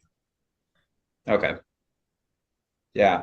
Well, and that's interesting because it goes back to my challenge of greed and aspiration, because, greed is about that. I feel like it's about that survival aspect. Mm-hmm. So it's like, so maybe that is in the correct order. If I can evolve that and start to feel safe out of the materialistic world, then that. I would agree. Yeah. So 32 is, as far as I can tell, and this is me, not Richard, I think is the money issue gene key. Like it is like the money one. Like you got a lot of work to do around money. Same with, what is it, 54 that's greed? Yeah. Yeah, 54. Yeah. So same that's with my that. challenge. Yeah, exactly. Which is also intimately linked to that whole world. So for me, the deep work that you've got to do is around your money stories. That's where I would kind of point you and direct you to. And that's what I've been trying to like surrender to, because you talk about surrendering to a higher power. I'm deeply involved with trying to connect with God and building that relationship. But again, it just feels like at any moment, like the world will fall apart. So it sounds like I need to start feeling safe in my body with God. Exactly. You got it. Yeah. And the way that you feel safe in your body, at least my way to feel safe in my body, is through knowing God. Like I couldn't have done it. I tried every modality you can ever imagine to get my body to release the tension, and it just would not do it. Not until I found God. Okay, cool. And then just one question, just a point of direction. Several people talk about gene key 62, and I just want to, in the shadow, it talked about looking at fractals come down to 6 permutations. What are the 6 permutations? Is that the lines, or is it another set of 6? I think in that case, they are talking about the lines. Okay, cool. From what I remember properly, I could be wrong there, but I'm pretty sure that, Lily is saying, yeah. So I think they're talking about the 6 lines. And then the other place that we talk about fractal and the fractal lineages, just for your awareness, is the 3 kind of master teachers that Richard references often. Mhm. So there's the Christ line, the Buddha line, and the Hermetic line, like the Hermes Trismegistus. So one being the path of wisdom and actually surrender. So that's another place that you could look into is the Buddhist teachings, because that's the Buddha's teaching is all around detachment and letting go. So that might be a good place to look. And then Christ is all about compassion, and then Hermes is all about transmutation. Okay, awesome. Thank you so much. Yeah, dude, you got it. Oh, and one other place is the Ring of Life and Death, of which 42 is a part, but looking at the Ring of Life and Death and those gene keys might be helpful. Yeah, I have like 3 of the 6 in that. I have 3 of the 6 in that life and death, and 3 of the 6 in the seeking. So like I feel like they collide a lot, and that's been such a struggle. Stick conversation for another time. Yeah. Stick with it. You're on the right path. Francesca, I got a couple minutes. Okay, let me pause real quick, and then if anybody wants or needs to get out of here, I just don't want you to feel like you have to stick around, because I know we're over time. I'm gonna just answer Francesca's question. My sister's not here right now. Bye, Lily. So again, I've got my cohort, which I finally named. It's called Heartwork, and it is going to start in the middle of June. I've got 2 people currently signed up for it. I'm taking 15. It is a couple of calls with yours truly and Courtney every week, doing nervous system work, Hermetic philosophy stuff, doing Jungian psychology, whole bunch of different stuff. And the goal is to do the heart work, to open the heart, and then to take that out into service. So the intention is that you are in some way, whether it's Candy's way or it's more my way, but you are like embodied in bringing yourself out into the world. That's kind of the intention of what we're doing. So if that is interesting for anyone, keep your eyes peeled. Up until now, I've only been sending the video that I have describing it to certain people as I've kind of tweaked things and been testing things, but it will land on the channel itself. It's like a 25-minute video describing the whole thing. There's also a teaching that goes through it, because I just didn't feel comfortable doing like a salesy thing. Like, even though I know I've had a lot of value out there, I wanted this to also provide some value for people. So there'll be a teaching with it about kind of, if you wanted to do this on your own, how you could do it. And then also talking about what it is that I'm doing. So keep your eyes peeled for that. If it interests you, there'll be a link in the description where you can go to a page and give me your information, and we can take it further than that. Francesca, what you got, my dear? No, just the different. Sometimes I don't really know what's an opinion and judgment. Yes. That's Okay. different. Yeah. So they are programming partners with one another. So that's important, is that they really work off one another. The easiest way that I can kind of frame this is judgment, as I see it, again, making this clear, this is my opinion on the matter. Judgment, as I see it, is an underlying energy that all humans have and carry. And the way that it manifests is a dissatisfaction with the outer world. And when we're in the shadow frequency, that turns into judgment. So it's this deep, just dissatisfaction. Things aren't right. That's not right. This isn't right. This should be that way. And you're just externalizing this deep feeling of like what I was just talking about to William. Things aren't right. Things like there's this sense that we're not whole in some way. And so we turn that into looking for a solution to that problem in other people by blaming them, right? We say, oh, it's your fault. And then what that does is that then turns into an opinion. So that underlying judgment energy moves its way into our intellect, which I would say is more of like our body and our emotional state. It's more right-brained. It moves into our intellect via an opinion. So we have a judgment on like something's wrong and it's this person's fault. And then our brain comes in and says, this is why it's this person's fault. Okay, so sort of opinion is a sort of byproduct. Exactly. Sort of Exactly. judgment. Okay. Yes. Okay. I'm sorry. Thank you so much. I have to answer. Okay, Just go. time. Bye, Perfectly. Francesca. Thank you. Thank you. She's so fun. I love her so much. She's like a little ball of energy. Okay. That's it for today, my loves. Thank you for being here on an off day. And next one is 2 weeks from Thursday. So we're switching back to Thursday. Keep that in mind. So it'll be the 29th, same time as usual. Look forward to seeing you all then. Thanks for being here. Lots of love.